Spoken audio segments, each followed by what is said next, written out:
آره دیگه. خلاصه دوستان عزیز گفتم که من در زمینه گلدن لایف استایل، فشن استایل، مثلا در زمینه جوراب هستش، جوراب. بعد در زمینه این اکسسوری ها، ساعت، نمیدونم، عینک مثلا رفتم از اونجا مثلا گرفتم به عنوان چیز. بعد این گیرهایی که رو موهامه و کفش ها، در واقع هر چیزی که هستش دیگه. خلاصی رو همشون دارم کار میکنم به عنوان یک مدل، ولی نه به صورت چیز مثلا اونا خودشون دارن پول میدن درصدی، ولی اونجوری نیست که من راضی باشم و واقعا از این کار خوشم نمیاد. حالا میخوام توی یوتیوب به عنوان یوتیوبر بشم. هدفم فقط یوتیوبر قویه. هدفم فقط یوتیوبریه که بگه دیدی اون روزی داشتی واسه یوتیوبرهای معروف و قوی صحبت میکردی، میگفتی که آره کمکم کنید منم بتونم به جایی به درآمدی برسم. الان من به اون رسیدم. الان فقط منتظر همون روز هستم و دوست دارم کمکم کنید. فقط ازتون کمک میخوام، به عنوان کمکم کنید. هیچ چیز دیگه نمیخوام. کمکی که منظورم که یعنی که راهنمایی میکنیم.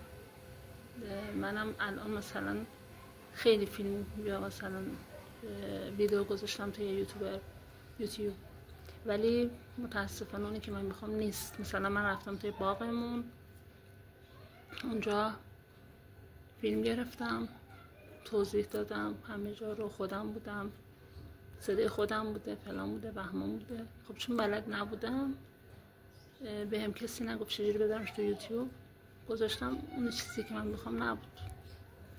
در صورتی که من دیدم اکثرا میرن توی مثلا باغاشون، توی مثلا درختاشون، توی مثلا ویلاشون و فلان حرفان کار میکنن، یا حتی آشپزی تو طبیعت انجام میدن، کلی مثلا ویو، لایک و سابسکرایب میخوره.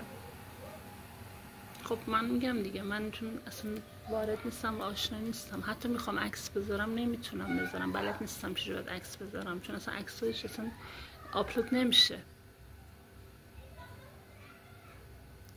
لطفی که ازتون دارم، خواهشی ازتون دارم، حتما منو راهنمایی کنین.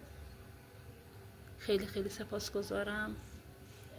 این ویدیو رو که دارید میبینید لطفا سابسکرایب و لایک کنین و به قول معروف به اشتراک بذارین. یعنی در واقع بدونین منم هستم. خوشحال میشم به جمع یوتیوبرهای موفق و پیشرفته با مثل آقای عبداللهی، آقای امیرعباس عبداللهی بشم که چقدر عالی میشه اون روز و خوشحال میشم اگه اون روز بشه. اگه آقای عبداللهی، اگه احیانا اینو دیدین، این ویدیو رو، خواهشی که ازتون دارم کمکم کنید. من هیچ چیزی نمیدونم از یوتیوب، هیچی نمیدونم. همین. دوستتون دارم. سابسکرایب یادتون نره. یا